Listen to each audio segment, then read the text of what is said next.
This is Australia in 2025, where the yellow lines are showing the major power electricity lines and the purple are the natural gas pipelines. We're going to go to Queensland, to Brisbane, and go back in time to 1984.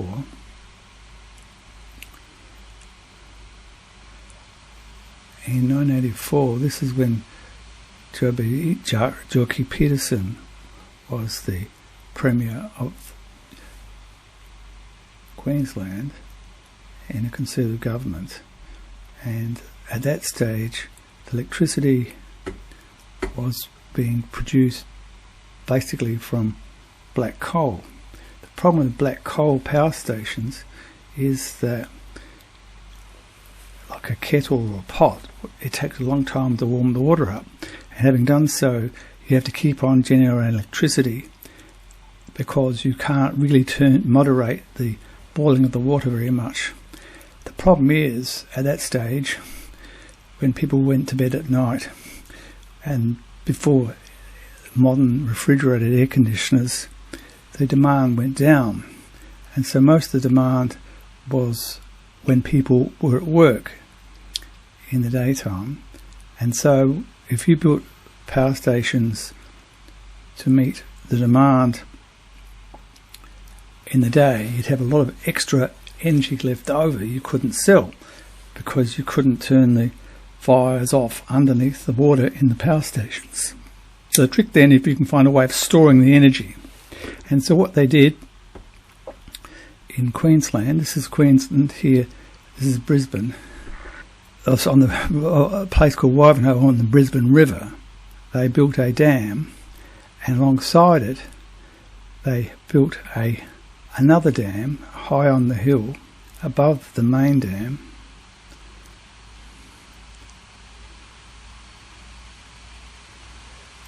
and the idea was, if we go out a fraction, so this is the main dam of Wivenhoe, and then here on the side of the hills there was a gully, and this gully they built a dam, which you can see here, which is higher above the main dam. And what they did was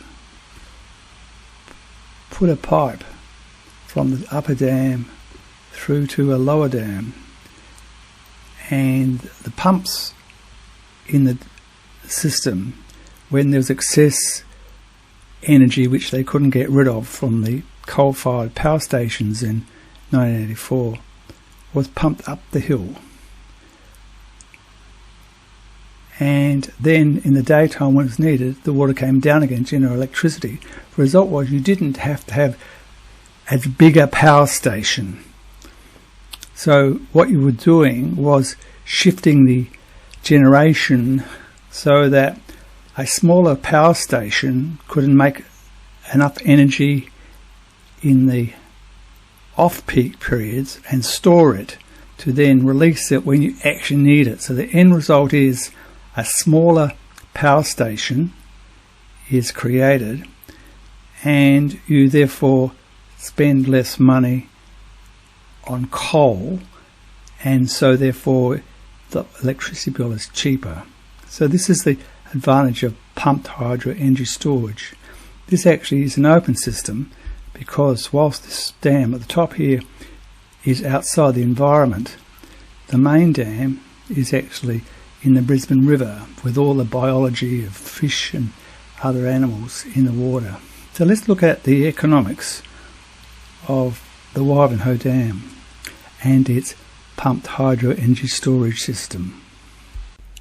This is the Wivenhoe pumped hydro in Queensland, and the specifications are the upper dam has a volume of 28.6 gigalitres, and the lower dam is the main water supply to Brisbane, and so this is an open loop. The hydraulic head is 76 metres, and there are a total of 570 megawatt pumps, 2 of them, and the facility was built in 1984 at a cost of $450, which, if you allow for inflation up to 2024, which is 40 years later, the cost would be $1.7 billion.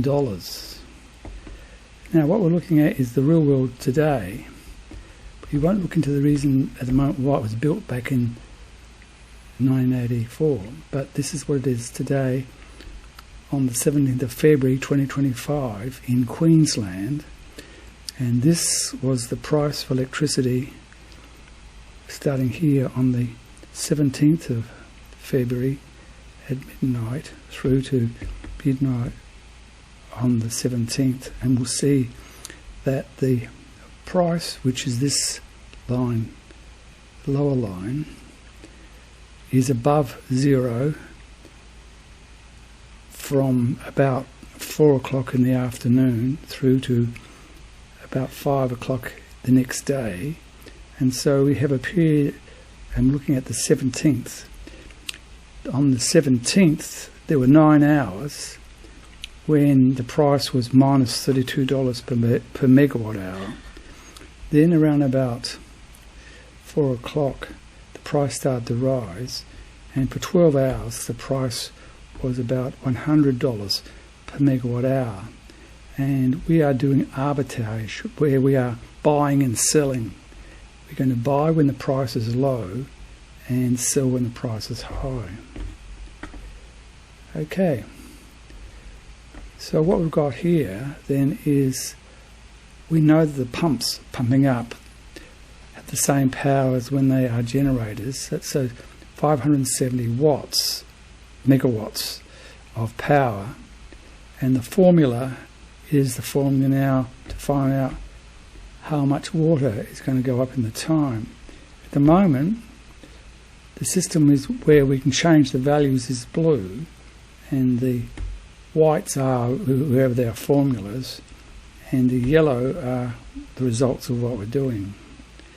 So the little note here is 8.7 hours is the maximum period we can use to fill up the dam, and so 8.3 hours will get us 28.6 gigalitres of water. Now, we saw that the price of electricity was minus $32 per megawatt hour. Now, the efficiency was 0.8, so while the useful energy we got in was 4.731 megawatt hours, we actually had an inefficiency of 0.2, which meant that there was 976 megawatt hours of energy which was lost to the environment as an inefficiency. So the total amount of energy we purchased was 5,677 megawatt hours, which meant the total cost was about $181,670. So what we've got now is the upper dam is full of water, and we're now going to sell it. Now, there are 2 pumps, and if we look at the amount of water that will come out, it turns out that 8 hours is the maximum period which we can run the system and have no water left in the upper dam. In other words, we sell off all the energy we purchased. So in 8 hours, there's 286,000 megalitres of water. So we just show that this works. We go back to 0 here. There's now no water in the upper dam. We put the water back in the upper dam.